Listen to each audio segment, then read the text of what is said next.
اسی دوران election commission نے ہفتے کے دن جو کہ سرکاری چھٹی ہوتی ہے ایک ایسا خط جاری کیا بیرسٹر گوہر کو جس نے پوری سیاسی دنیا میں حیرت پیدا کر دی۔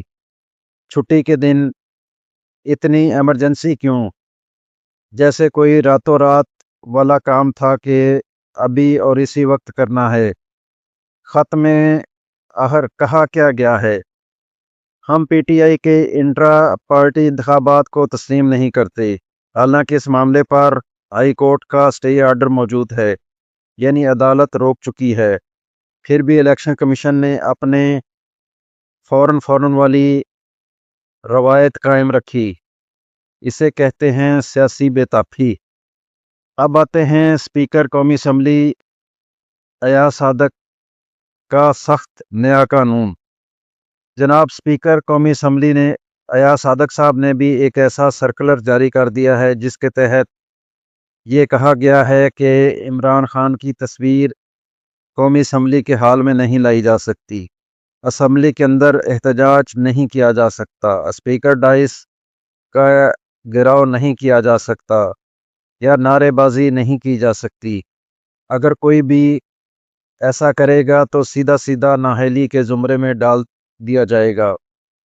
یہ وہی اسپیکر ہیں جنہوں نے پوری سیاسی زندگی ایسے ہی احتجاج کیے۔ نون لیگ، پیپلز پارٹی سب نے یہی کیا۔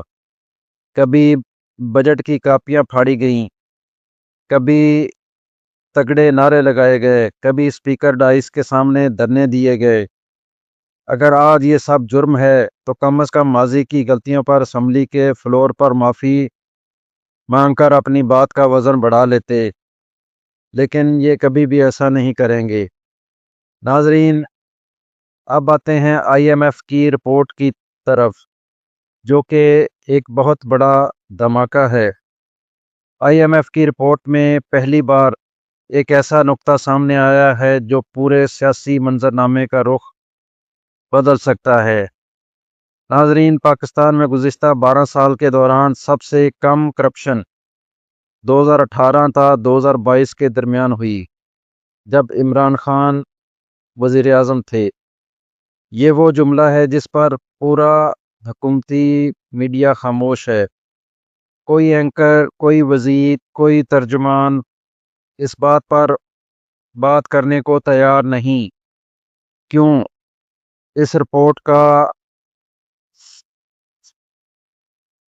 دوسرا حصہ ہے پاکستان کی معاشی تباہی کا، جس میں کہا گیا ہے کہ پاکستان کی معاشی تباہی کا آغاز اسی دن ہوا جب عمران خان کی حکومت گرائی گئی۔ یہ جملہ صرف اقتصادی نہیں، سیاسی زلزلہ ہے۔ اب ناظرین آتے ہیں نئے صوبوں کی طرف، جس میں علیم خان صاحب نے ایک تجویز دی ہے۔ عبدالعلیم خان صاحب نے ملک میں 12 نئے صوبوں کی تجویز دے کر ایک نئی بحث چھیڑ دی ہے۔ ان کا کہنا ہے کہ پنجاب کو 4 حصوں میں تقسیم کر دیا جائے، سندھ کے 3 صوبے بنائیں، بلوچستان کے 3، خیبر پختونخوا کے بھی اسی طرح 3 صوبے بنا دیے جائیں، یعنی پورا پاکستان انتظامی تقسیم کے ایک نئے دور میں داخل ہو سکتا ہے۔ ذرائع کہہ رہے ہیں کہ منصوبہ صرف تجویز نہیں بلکہ اس پر عملی فائل ورک بھی جاری ہے، اور اس نئے سیٹ اپ میں ممکنہ انتظامیہ کے لیے چند بڑی کاروباری شخصیات، چند سابق عسکری نام اور کچھ طاقتور حلقے پہلے ہی ذہنوں میں موجود ہیں۔ ناظرین، اسی بارے میں اور کچھ اہم امور پر جاتی امرہ میں ایک اجلاس بھی ہوا ہے، اور اس میں ممکنہ کیا فیصلے ہوئے ہیں۔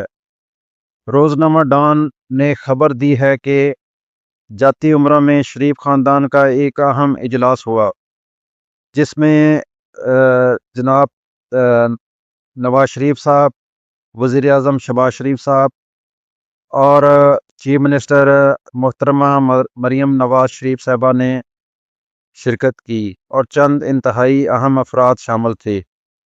اجلاس کا مرکزی موضوع پی ٹی آئی کا مستقبل کیا ہوگا، نئے صوبے، نئے سیاسی حکمت عملی اور مقتدرہ حلقوں کے اگلے پلان پر مسلم لیگ نون کا رد عمل کیا ہوگا؟ یہ سب ایسے وقت میں ہو رہا ہے جب اداروں کی طرف سے پی ٹی آئی کے خلاف انتہائی سخت لائن لی جا رہی ہے۔ اس میں بعض تجزیہ کار کہہ رہے ہیں کہ یہ نمونہ بھی ہے، یعنی دیکھ لو جو پی ٹی آئی کے ساتھ ہو رہا ہے۔